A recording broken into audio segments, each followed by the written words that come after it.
Hello সবাইকে, সেতুস ব্লগের নতুন আরও একটা ভিডিওতে সবাইকে অনেক স্বাগত জানাই। আশা করি সবাই ভালো আছেন, সুস্থ আছেন, আর আপনাদের ভালোবাসায় আমরাও ভালো আছি। আজকে শুক্রবার আর এখন সকাল 7টা, 7:30টার মতো বাজে। আর এখন থেকে আপনাদের সঙ্গে নিয়ে আজকের ব্লগটা শুরু করছি। মেঘের দেখা পাওয়া গেলেও বৃষ্টির দেখা কিন্তু বেশ অনেক দিনই হলো পাওয়া যায় না। আর আজকে সকালবেলায় দেখছি যে আকাশে বেশ ভালোই মেঘ করেছে, তবে বোঝাই যাচ্ছে যে এই মেঘ থেকে বৃষ্টি কিন্তু একদমই হবে না। উল্টো আরও সারাটা দিন কিন্তু আরও বেশি গরম পড়বে। রবিবার থেকেই তো ঈদের ছুটি, এই কারণে জলের ক্যান কিন্তু একটু বেশি করেই রেখে দিলাম। 3টে ক্যান রেখেছি, আরও একটা দিতে বললাম, তো ওটা সন্ধ্যায় দিয়ে যাবে বলছে। রান্না আর খাওয়া দিয়ে কিন্তু আমার একটা ক্যানে 2 দিন যায়, তো এই 3টা ক্যানে কিন্তু আমার ওই 6-7 দিন চলে যাবে। আজকে আবার মাছ বাজার করতে হবে, এই কারণেই বসে গেলাম লিস্ট করতে। কারণ লিস্ট যদি না করে দিই তাহলে না সব কিছু মিলিয়ে আনতে পারবে না, ভুলে যাবে। আর আজকে কিন্তু সুপ্তর বাবাকে একাই বাজারে যেতে হবে। ওই যে প্রতিদিন যে দাদার সাথে যায়, ওরা তো চলে যাবে কালকে, আজকে আর বাজার করাতে হবে না এর জন্য ওদের। তো ওই যে আগের শুক্রবারে যে একসাথে বাজার করা হয়েছিল, ওটাই কিন্তু আমাদের একসাথে লাস্ট বাজার। কালকেও 2টো গিফট পেয়েছি, একটু শেয়ার করি আপনাদের সঙ্গে। এটা হচ্ছে একটা ঘিয়ের কৌটা, এখানে মনে হয় হাফ কেজি আছে। আর এই যে এখানে একটা বোল সেট আছে। এই বোল সেটগুলো আমি আগেও কিন্তু একটা পেয়েছি, একটা না 2-3টা পেয়েছি হয়তোবা। আর এগুলো না আমার কাছে বেশ ভালোই লাগে। এই শোকেসটার মধ্যে যা যা দেখছেন এর কিন্তু বেশিরভাগটাই আমার গিফট পাওয়া। আর এখন না এমনই অবস্থা হয়েছে, একদম পুরো ভরে গেছে শোকেসটা। একটা জিনিস পেলেও না রাখতে কষ্ট হয়, মানে সুন্দর করে সাজিয়ে রাখতে পারি না, একটার উপরে একটা রাখতে হয়। বাবা আসলো আমাদের জন্য ফল নিয়ে। আসলে আমাদের মধ্যে না জামাই ষষ্ঠী করা নেই, এজন্যই বাবা এই যেই ফলের টাইমে ফল দিতে আইছে। আর আমি বাবাকে একদমই অল্প করে আম আনতে বলছি, কারণ আমাদেরই দেখেন আগের যে আমগুলো ছিল সেগুলো কিন্তু নষ্ট হয়ে গেছে। সুপ্ত তো আগের বছরে একটা পাকা আম মুখেও তুলেনি, আর ঠিক এবছরেও। আমের স্বাদ যে কেমন পাকা আমের সেটা কিন্তু ও জানেই না, শুধু আমি আর সুপ্তর বাবা যে 2-1টা খায়। আর সকালের জন্য আজকে করেছি, কালকের মাছ ছিল, আর পেঁয়াজ দিয়ে ডাল আর পাঁপড় ভাজা। আর এদিকে আমার বাজারও কিন্তু চলে আসছে, কিন্তু এগুলো ধরারও সময় পাইনি আমি। মশলা করলাম, তো একে একে খুলে নিলাম মাছগুলো। সব মাছের মধ্যে স্পেশাল মাছটা হলো আজকের এই যে পুঁটি মাছগুলো। এগুলো কিন্তু নদীর পুঁটি, আর এতটা বড় ছিল, আমাদের না সেই মনে হয় 1 বছর আগে এত বড় পুঁটি আনছিল, আর আজকে পাইছে। এগুলো পিয়ালি মাছ বলে হয়তো বা, আমার ঠিক মনে পড়ছে না। এই যে পিয়ালি মাছ।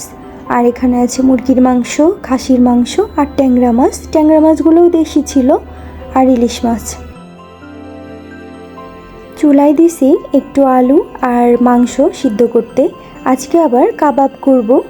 আর মাছ কাটা কিন্তু আমার অনেকটাই হয়ে গেছে, এখন শুধু ধুতে হবে। এজন্য মাংসটা বসিয়ে দিলাম চুলায়। মাংসটা হতে হতেও অনেকটা টাইমই লেগে যাবে।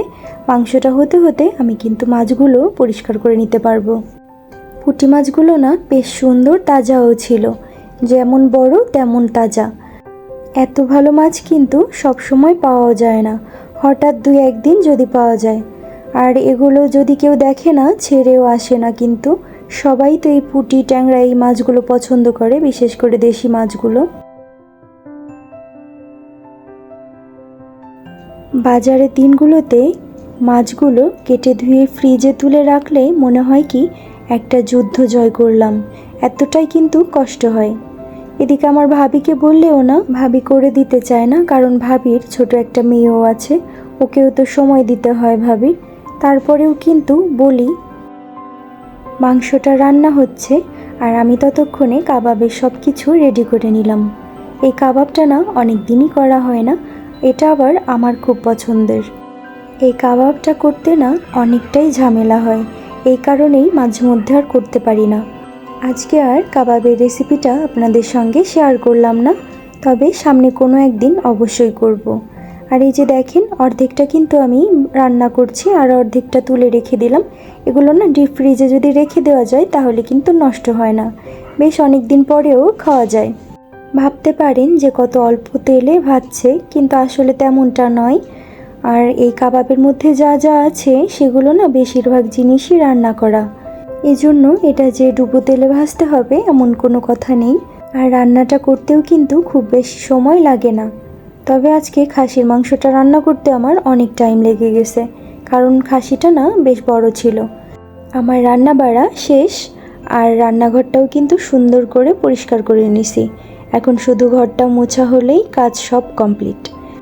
স্নান করে আসতে আসতে আমার কিন্তু 3:30 বেজে গেছে। আর এখন না শরীরও আর সাথ দিতেছে না, তারপরেও জামা কাপড় এদিকে ওদিকে ছড়িয়ে আছে, সেগুলোও ভাঁজ করতে হবে। কারণ ঘরের মধ্যে জামা কাপড় এলোমেলো থাকলে আমার একদমই ভালো লাগে না। তো এই কারণেই জামা কাপড়গুলো গুছিয়ে তারপরে খেতে বসবো। গাছের টমেটো বেশ কতগুলো কিন্তু ভালোই পাকছে। আর সুপ্তর বাবাকে বললাম আজকে তুমিই টমেটোগুলো তুলো, গাছ থেকে বেশিরভাগ জিনিসই আমিই তো তুলি সব সময়, তো আজকে তুমিই তুলো। আর ওর মুখটা দেখে বুঝতেই পারছেন যে সে কতটা খুশি। টমেটোগুলো কিন্তু খুব বেশি বড় হয়নি, তারপরেও আমরা খুশি। আর এখন তো টমেটোর সিজনও না, তো সেই অনুযায়ী কিন্তু বেশ ভালোই হয়েছে। কারণ আমি অনেকের কাছে শুনেছি যে এই সময় যে টমেটোগুলো হয় তাতে কিন্তু পোকা হয়ে যায়, তো আমার টমেটোগুলো একদমই ওই রকম হয় নাই। আর টমেটোগুলো না ভিতরে বেশ নরমও ছিল।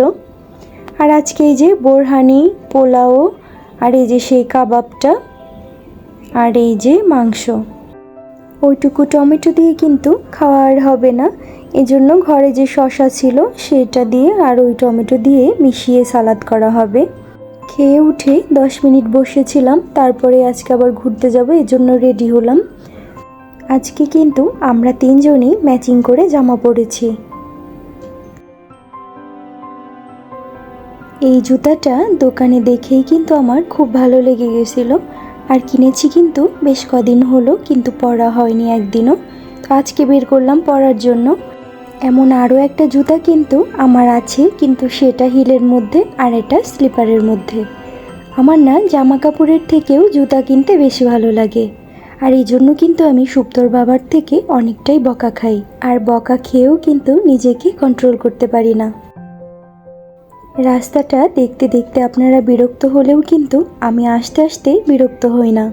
গ্রাম আমাকে এতটাই মুগ্ধ করে যে আমি যতবারই গ্রামে আসি না কেন ততবারই যেন নতুন করে মুগ্ধ হই। আর একটা জিনিস দেখে খুব ভালো লাগে যে এই দিকের যতগুলো গাছ আছে না, প্রায় গাছেই পাখির বাসা। আর এগুলো দেখেন বাবুই পাখির বাসা, যেটা নাকি এখন দেখাই যায় না। শুধু বাবুই পাখির বাসাই না, এদিকের না প্রায় সব গাছেই কোনো না কোনো পাখির বাসায় আছেই। এদিকে আসলেই না এই কাকার দোকানে আমরা চা খেতে চলে আসি। কাকার ব্যবহারটাও যতটা সুন্দর, কাকার হাতের চাটাও কিন্তু ততটাই সুন্দর। আর আমাদেরকে দেখে কিন্তু উনিও খুব খুশি হয়ে যায়। তবে একটাই সমস্যা, কাকাটা ভালো করে কথা বলতে পারে না।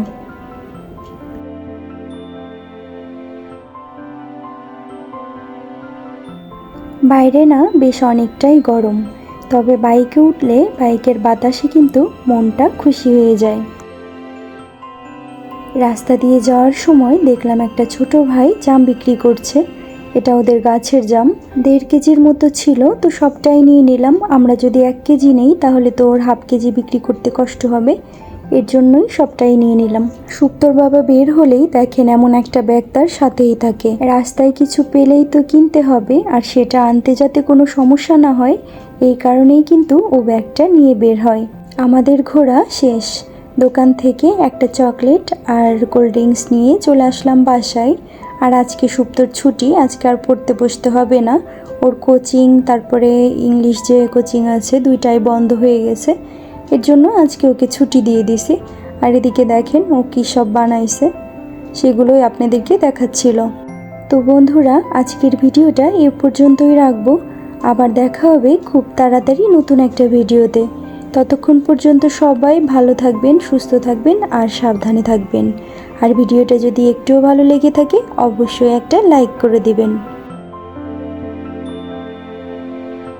এগুলো কি? কি এইগুলো? মহাদেশ। ও মহাদেশ, এই যে মহাদেশ, দেখা একটু, এই যে মহাদেশ। যাক, ভালোই হয়েছে। এটা আফ্রিকা। এটা আফ্রিকা।